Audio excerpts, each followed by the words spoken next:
Welcome to this video. My name is Pedro Rodrigues Ribeiro. I'm a psychologist from Portugal, and today I would like to talk about something that's called the response expectancy theory. The response expectancy theory is a theory created by Irving Kirsch in the 70s or 80s. And Irving Kirsch is a psychologist and researcher and also a professor in a lot of universities. His main interest is on the placebo effect, research into the placebo effect and all those areas, and also hypnosis. The expectancy response theory was originally popularized as a social cognitive theory of hypnosis. However, expectancy response theory is something that is quite applied to a lot of areas: medicine, health, sports, and also psychotherapy, as you will see. So, what is expectancy response theory? So, response expectancy is an anticipation of automatic responses that a person has to various situations and behaviors. For example, I have a lot of expectancy responses to going to a doctor. My expectancy is if all goes well, my automatic responses were, okay, I'm going to feel good, my body is fine, I'm relaxed, I'm without pain, without discomfort. If my expectancy responses is that the consultation goes wrong and my test results are horrible, well, I'm going to start to feel lousy, with lousy humor, but also my body can react to those kind of expectancies. So it's an automatic response to expectancies, to a certain situation or behaviors. The main thing about expectancy responses is that it's self-confirmational. I think it's the term.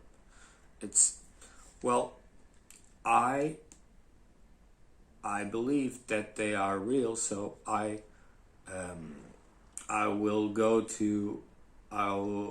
do everything to confirm to those expectancies.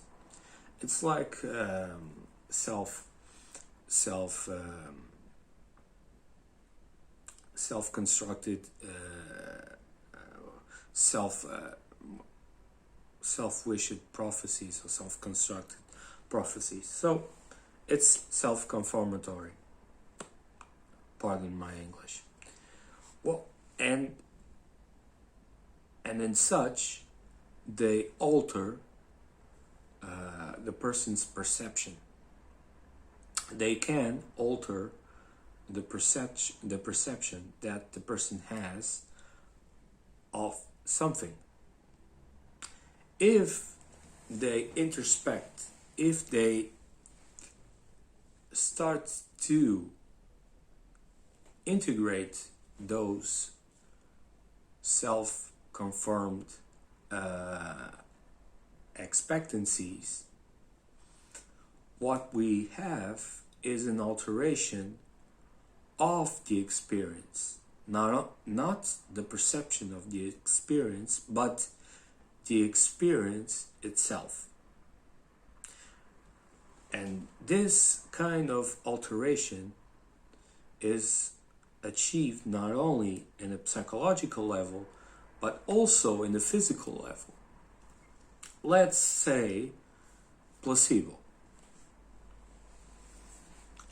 I'm starting a type of medication, and the placebo medication is a sugar pill or another kind of pill who has no active ingredient. But I don't know that pill doesn't have the active ingredient.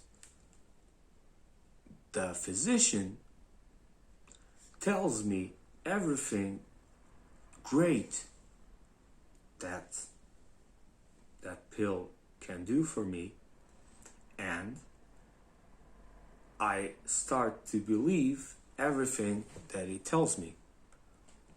So my response expectancy is that I will feel good, more alert, more light, whatever.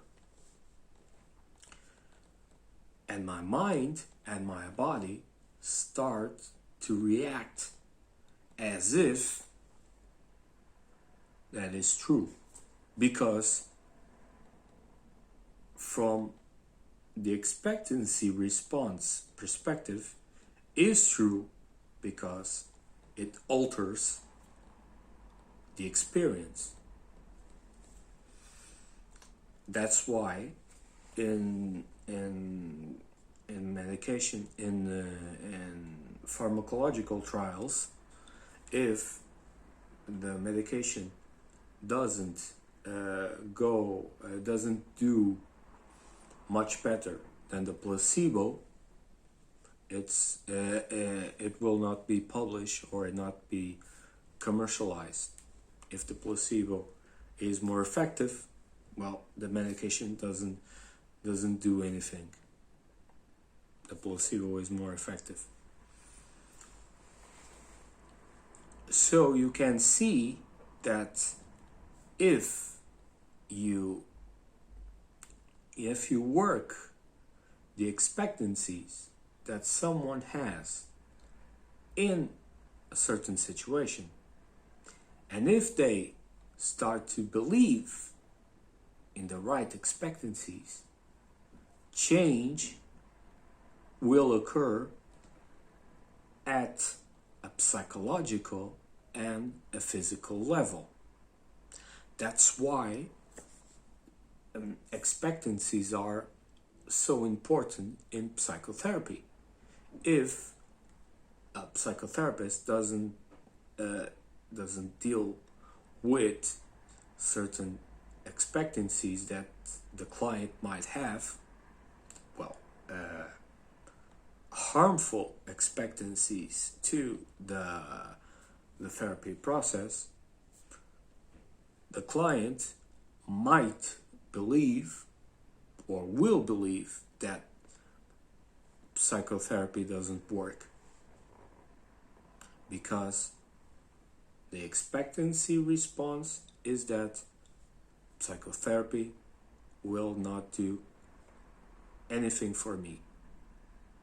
They are self-conformative or conformational, so the person will believe, and they will do everything to believe that those expectancies, and those expectancies will alter the experience itself. So psychotherapy will not work.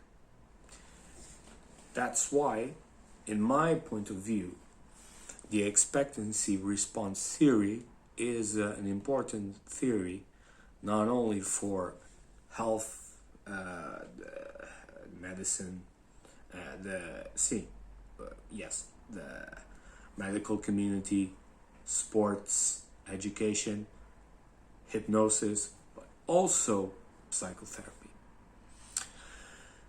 In the description of this video, I will give you a reference from a book that Irving Kirsch wrote about expectancies, how do they work, and the application of the expectancy response theory to a lot of fields. If you don't want to buy that book, you may research in Google Scholar, for example, for articles published by Irving Kirsch and his colleagues about the expectancy response theory, and that is something that I will advise you all to do, because it's a really great theory that you can know, and you can understand the logic to apply to everything that you do, professional but also personal. I would thank you for your time. I hope that you all are safe and well. Have a nice week, and I'll see you next time.